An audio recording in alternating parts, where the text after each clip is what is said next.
Hi guys, क्या हाल चाल? सब बढ़िया। तो हम लोग देख रहे हैं यूनिट 1 और ये पार्ट 3 है। तो आई होप कि तुम लोग पार्ट 1 और पार्ट 2 बढ़िया से समझ लिया होगा और उसका नोट्स भी तैयार कर लिया होगा अपने कॉपी के अंदर। तो देखो, इस साल सीरियसली पढ़ाई करना है और एग्जाम में किल कर देना है। आ रहा बात समझ में? कोई फाकी मारने की कोशिश तुम लोग नहीं करेगा इस साल। और मकसद तो तुम लोगों ने बता ही रखा है। तुम सबका मकसद क्या है इस साल? सबको रैंक लाना है।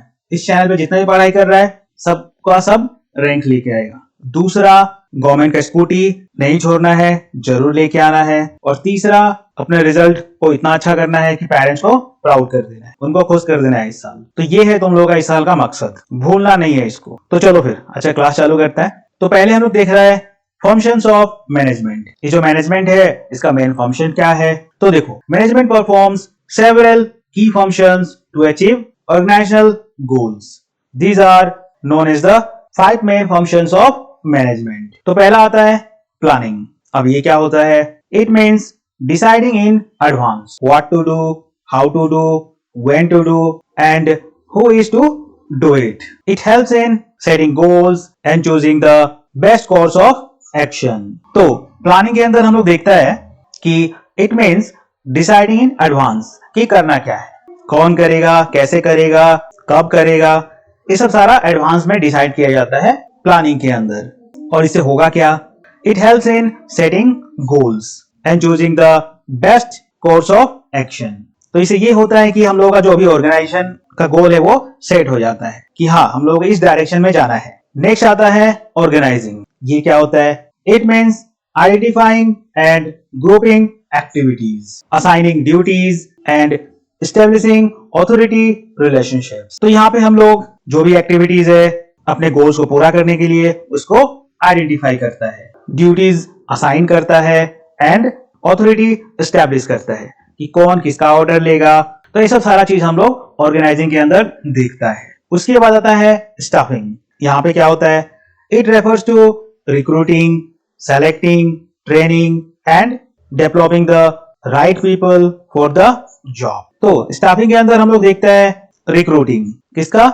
लोगों का, स्टाफ का, जहां पे सेलेक्टिंग किया जाता है, उनको ट्रेन किया जाता है and develop them for their job. उसके बाद आता है डायरेक्टिंग। इसके अंदर क्या होता है? It involves guiding, leading, motivating and supervising employees to achieve goals. तो डायरेक्टिंग के अंदर हम लोग देखते हैं जहां पे एम्प्लॉइज को गाइड किया जाता है, मोटिवेट किया जाता है, सुपरवाइज किया जाता है to achieve organisational goals.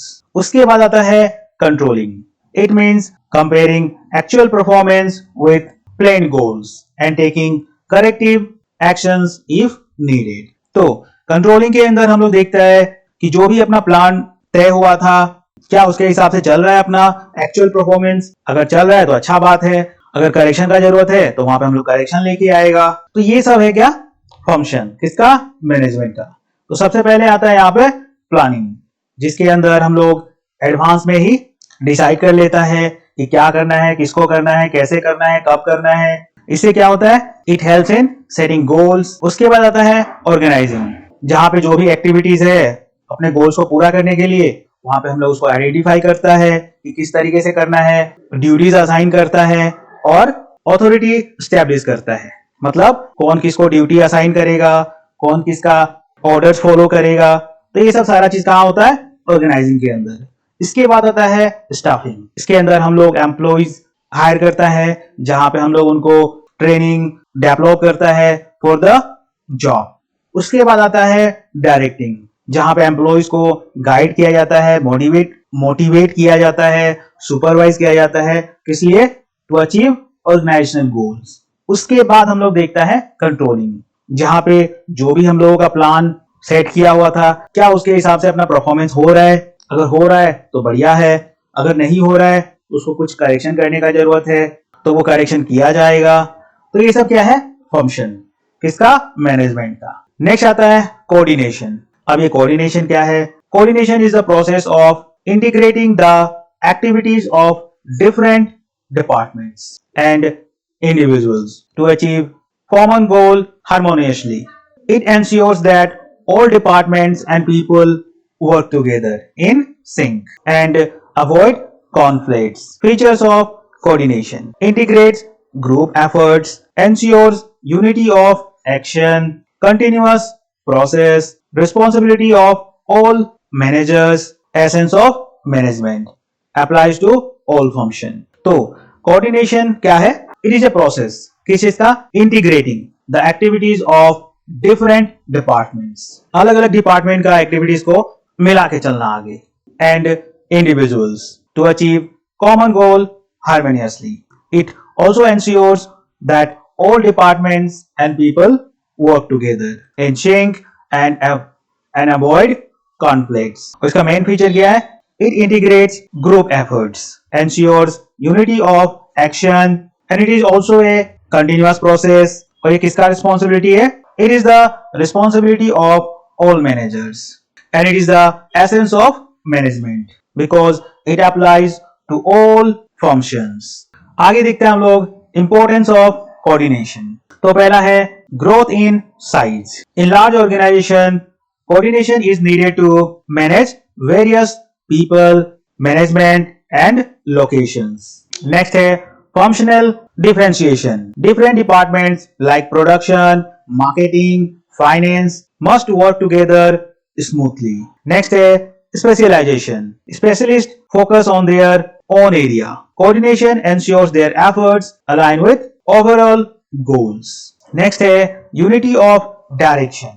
It ensures that all departments and employees are moving in the same direction towards organizational objectives. Next आता है efficient and effective efforts. Reduces duplication, avoid delays and increases efficiency and effectiveness. तो importance of coordination में हम लोग देखता है कि पहले आता है growth in size. तो in large organizations, coordination is needed to manage various people, department and locations. तो इन सबको एक साथ लेके चलना है तो वहां पे कोऑर्डिनेशन का जरूरत पड़ता है. नेक्स्ट आता है फंक्शनल डिफरेंशिएशन. तो ऑर्गेनाइजेशन के अंदर बहुत सारा डिपार्टमेंट होता है जैसे कि प्रोडक्शन हो गया, मार्केटिंग हो गया, फाइनेंस हो गया. अब इन सबको क्या करना है? एक साथ काम करना है. तो यहाँ पे भी कोऑर्डिनेशन का जरूरत है. नेक्स्ट है स्पेशलाइजेशन.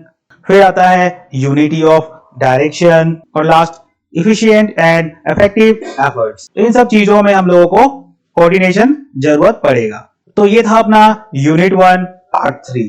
तो आई होप कि तुम लोगों का पूरा ये चैप्टर इधर से समझ में आ गया होगा, हर एक कॉन्सेप्ट क्लियर हो गया होगा. तो यहाँ से तुम लोगों का काम चालू होता है. एक बढ़िया से अपना नोट कॉपी बनाओ, उसके अंदर सारा जो नोट्स वगैरह है वो बढ़िया से लिख डालो और उनको रीड करना चालू करो. क्योंकि तुम जितना ज्यादा रीड करेगा उतना तुमको चीजें क्लियर होते जाएगा. क्योंकि देखो बिजनेस स्टडीज का बस एक ही उपाय है, रीड. तुम जितना ज्यादा रीड कर सकता है उतना चीजें तुमको लाहे लाहे दिमाग में छपते जाएगा और चीजें याद होते जाएगा. आ रहा बात समझ में? जा रहा है कुछ खोपड़ी में बात? तो बिल्कुल भी फाकी नहीं देना है. कायदे से नोट्स वगैरह का तैयार कर लो और काम पे लग जाओ. आ रहा बात समझ में? और अगर चैनल को सब्सक्राइब नहीं किया है तो सब्सक्राइब कर लो, अपने दोस्तों में भी शेयर कर दो जिससे हम लोग मिल के पढ़ाई करें. और तुम लोग कुछ भी डाउट हो तो नीचे तुम लोग कमेंट्स में पूछ सकता है. और साथ ही साथ वीडियो को लाइक भी कर देना.